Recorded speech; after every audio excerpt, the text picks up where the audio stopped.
ഉന്മേഷമില്ലാതെ?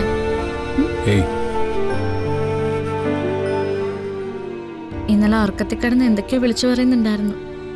എന്താ?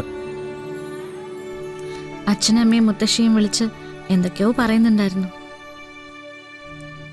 അവരെ സമാധാനിപ്പിക്കുന്ന പോലെ. സ്വപ്നത്തിലെങ്കിലും അതിന് സാധിക്കുന്നുണ്ടല്ലോ. സ്വപ്നത്തിൽ സാധിക്കും. എന്താ ഇതിങ്ങനെ? തളർന്നു പോകേണ്ട കാര്യം എന്താ?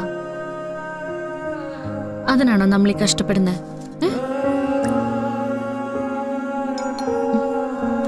ഞാൻ നോക്കിയിട്ട് വരാം.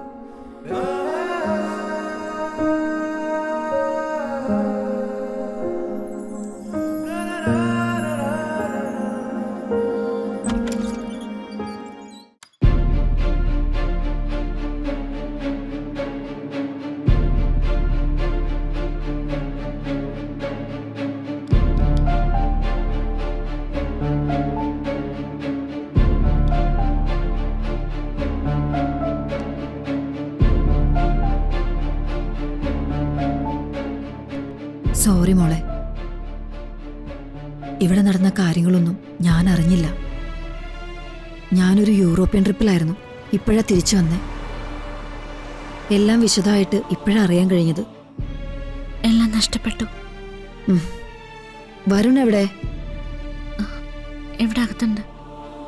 നീ വാ, ആദ്യം വരുണിനൊന്ന് കാണട്ടെ, എന്നിട്ട് വിശദമായിട്ട് സംസാരിക്കാം.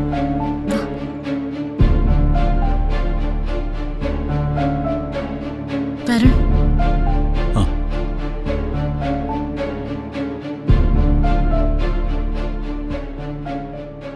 വരുൺ, കാര്യങ്ങളൊക്കെ അറിയാൻ ഞാൻ കുറച്ച് വൈകി. സത്യം പറഞ്ഞ ഞാനിവിടെ ഉണ്ടാകേണ്ട സമയമായിരുന്നു. ആരുമില്ലാത്തപ്പോഴാണല്ലോ ദുരന്തങ്ങൾ വരിക. അതിന് താനിങ്ങനെ തളർന്നിരുന്ന് സംസാരിക്കേണ്ട കാര്യമൊന്നുമില്ല. പിന്നെ കഴിഞ്ഞതൊന്നും തിരുത്താൻ നമ്മളെ കൊണ്ടാവില്ല. പക്ഷെ മുന്നോട്ടുള്ളത് മാറ്റി എഴുതാൻ പറ്റും. വിട്ടുകള വരുൺ. വരുണിന് പുതിയ ബിസിനസ് തുടങ്ങാനാണോ താല്പര്യം? തീരുമാനിച്ചില്ല. വരുൺ അതിനുള്ള ശ്രമത്തിലായിരുന്നു. വിദേശത്ത് പോകാൻ തീരുമാനിച്ചിട്ട് അതും മുടങ്ങി.